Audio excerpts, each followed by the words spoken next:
안녕하세요. 송석원입니다. 이번 시간에는 강제 연행 노동자와 관련된 다양한 통계를 한번 살펴보도록 하겠습니다. 먼저 구체적으로 강제 연행된 한국인 노동자가 얼마나 되는지에 대해서 알아보도록 하겠습니다. 한국인 노동자가 일본으로 이주하게 된 데는 1939년부터 예컨대 모집의 방식으로, 관주선의 방식으로 또는 징용의 방식으로 일본으로 이동한 것을 알 수가 있습니다. 그런 점에서 모집의 방식에 의해서 일본으로 간 사람들에 대해서는 결국은 일본의 기업이 모집 공고를 냈고 이에 부응하는 형태로 갔기 때문에 자발적인 의사에 의해서 일본으로 간 것이 아니냐, 강제 연행은 아니지 않나라고 하는 주장이 제기되기도 하지만 강재원 교수 등의 연구에 의하면 모집이나 관주선의 형태에 의한 일본으로의 한국인 노동자 이주 같은 경우도 어느 정도 일본 정부의 강제성이 작용했다고 하는 것을 알 수가 있습니다. 특히 징용에 의한 일본으로의 이동은 강제성이라고 하는 것은 말할 필요도 없었을 것입니다. 따라서 강재원 교수가 분류한 모집 방식, 관주선 방식, 그리고 징용 방식에서 나오는 것을 놓고 봤을 때 징용 방식에 의한 것만을 강제 연행된 한국인 노동자 수로 카운트하지 않고 1939년부터 시작된 모집 방식에 의한 일본으로의 한국인 노동자 이동서부터 강제 연행된 노동자 수로 보는 것이 일반적입니다. 그래서 1939년부터 시작된 한국인 노동자 동원이 강재원 교수가 인용한 후생성 노무국 자료를 중심으로 살펴보면 첫 해인 1939년에는 약 3만 8천 명 정도의 한국인 노동자가 일본으로 건너갔습니다. 그러던 것이 1940년과 1941년 모집 방식과 관주선 방식 등이 이루어지는 초기입니다. 이 시기에 약 5만 명으로 늘어나게 됩니다. 이것이 태평양 전쟁 직후인 1942년에는 갑자기 2배 이상 늘어서 10만 명대로 증가를 하게 됩니다. 그리고 전쟁 막바지인 1944년에는 무려 28만여 명으로 다시 그 2배 이상, 따라서 전쟁 직전인 1941년에 5만 명 정도 수준에서 약 5배 이상으로 증가하고 있는 것을 알 수가 있습니다. 그 결과 1939년부터 1945년까지 모두 66만 7천 명의 한국인 노동자가 일본으로 강제 동원된 결과가 됩니다. 이렇게 일본으로 강제 동원된 노동자들이 일본 내에 어디서 거주를 했는지, 어디서 생활을 했는지 하는 것을 살펴볼 필요가 있겠습니다.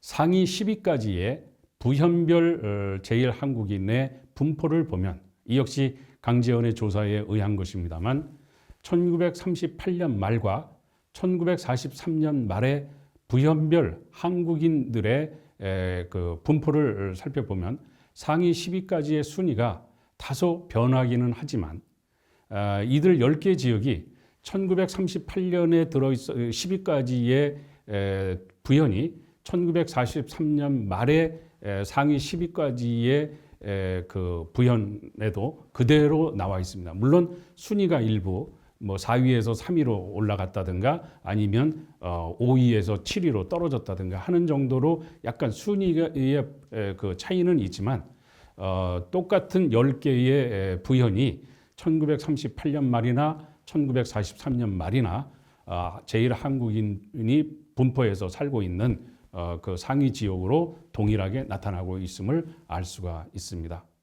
그러니까 결국 이 10개 지역이 계속해서 제일 한국인들의 상위 분포 지역이다라고 하는 것을 알 수가 있는데, 특히 오사카와 후쿠오카에 제일 한국인들이 많이 분포되어 있었습니다. 그리고 1938년 말 그리고 1943년 말 두 시기 모두에서 1위를 차지하고 있는 것은 오사카입니다. 그러니까 오사카는 1938년 말에도 1위, 1943년 말에도 1위, 가장 많은 한국인들이 거주하고 있는 지역이 되겠습니다. 오사카는 1938년 말에는 전체의 30%인 24만 명 정도였었는데 1943년 말에는 39만 5천 명 정도로 1938년 말보다 약 50% 정도 늘었습니다. 인구 수가, 제일 한국인의 인구 수가 약 50% 정도 늘었지만 전체에서 차지하는 비율은 1938년 말에는 30%였는데 1943년 말에는 21%로 인구는 늘었는데 오히려 전체에서 차지하는 비율은 줄어드는 그런 결과를 낳게 됩니다. 그것은 전체적으로 1938년 말에 비해서 1943년에 제일 한국인들의 수가 비약적으로 늘은 그런 결과 때문이라고 할 수가 있겠습니다.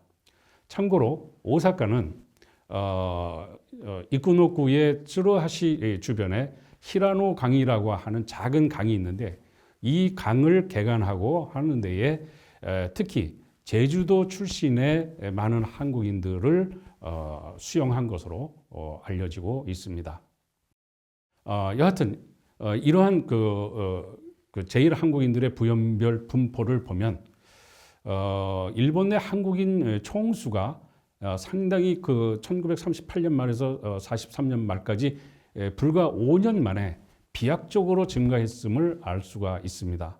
실제로 일본 내 한국인은 1938년 말에는 약 80만 명이었는데 1943년 말에는 무려 188만 명 정도로 불과 5년 사이에 2배 이상으로 급증했음을 알 수가 있습니다. 그래서 일본이 패망한 1945년경에는 무려 200만 명이 넘는 제일 한국인들이 일본에 거주를 하고 있었다고 할 수가 있습니다. 그리고 그들의 상당수가 해방을 맞이한 조국으로 돌아오기도 했지만 또 일부가 일본에 남아서 자이니치의 삶을 살기도 했습니다. 히로시마 현의 경우를 보면 무려 1938년 말에 비해서 1943년 말까지 불과 5년 동안에 5배 이상의 증가를 보이고 있습니다. 바로 이 히로시마 현에 그 군수 공장들이 밀집되어 있고 한 것이 아마도 큰 영향을 미치지 않았나 추측해 봅니다. 그렇다면 일본인과 한국인들은 당시 얼마나 임금 차이가 있었는지 혹은 없었는지 하는 문제를 살펴볼 필요가 있겠습니다. 이것이 제국 일본에 있어서의 한국인 노동자의 차별 문제와 관련되는 문제이기 때문에 살펴볼 필요가 당연히 있다고 생각을 하는데, 예컨대 오사카시의 여러 직종을 대상으로 조사한 바에 의하면 일본인과 한국인 노무자의 임금 수준이 모든 직종에서 일본인과 조선인 노무자 사이에 유의미한 차별이 있었음을 알 수가 있습니다.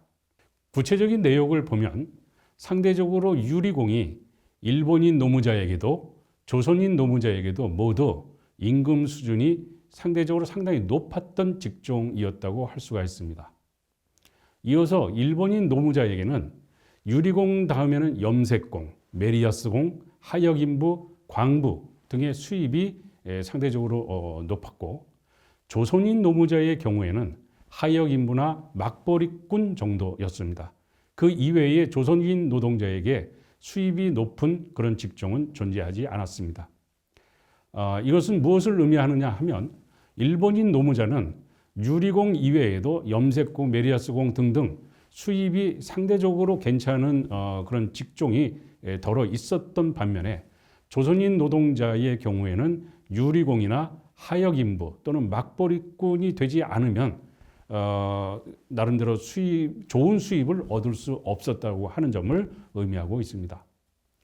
또한 유리공과 방적공의 임금의 최고와 최저 사이의 차이가 일본인과 조선인 노무자 모두에게 가장 크게 나타났습니다. 같은 직종에서 일을 하더라도 나름대로 기술력의 그 차이 등에 의해서 임금의 최고와 최저를 이렇게 나눈 통계 자료가 있는데 유리공과 방적공이 임금이 괜찮은 수준이었지만 최고와 최저 사이의 차이가 상당히 크게 벌어진, 그것은 일본인 노동자에게도 조선인 노동자에게도 모두에게 공통된 사항이었다라고 하는 것을 알 수가 있습니다. 제1한국인의 총수에 대한 전쟁 재해자 비율을 살펴보겠습니다.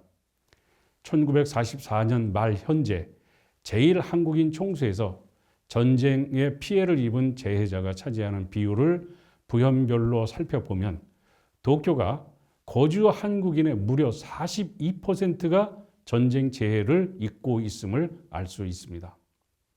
이어서 오사카에 거주하고 있는 한국인의 26%가 재해자 비율로 2위를 차지했고, 이 밖에도 가나가와현이라든가 아이치현, 히로시마현, 효고현, 나가사키현 등이 10% 이상의 재해자 비율을 보이고 있습니다. 이들 현에서 보면 심한 경우는 10명 가운데 4명 내지는 10명 가운데 1명 내지 2명 정도가 재해자다라고 하는 것을 의미하는 것이겠죠.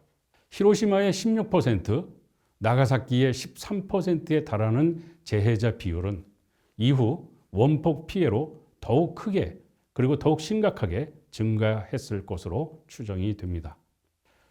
제1한국인 취약 아동의 수에 대해서도 살펴볼 필요가 있겠는데요.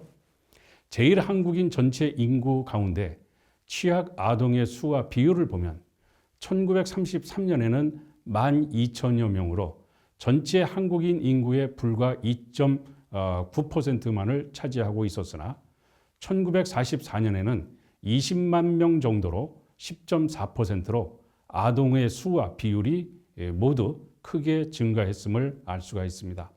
이것은 1933년 당시에는 아동 수가 한국에서 부모가 같이 데리고 간 그런 아동 수가 상대적으로 많았다면 1944년 시점에는 그렇게 해서 일본으로 건너간 사람들이 거기서 결혼을 하고 아이를 낳고 해서 일본에서 태어난 제1동포 2세의 출현이 바로 이 시기, 즉 1940년 이후부터 활발하게 일어난 결과라고 할 수 있을 것입니다. 이번 시간에는 강제연행 노동자와 관련된 통계를 중심으로 함께 살펴보았습니다. 감사합니다.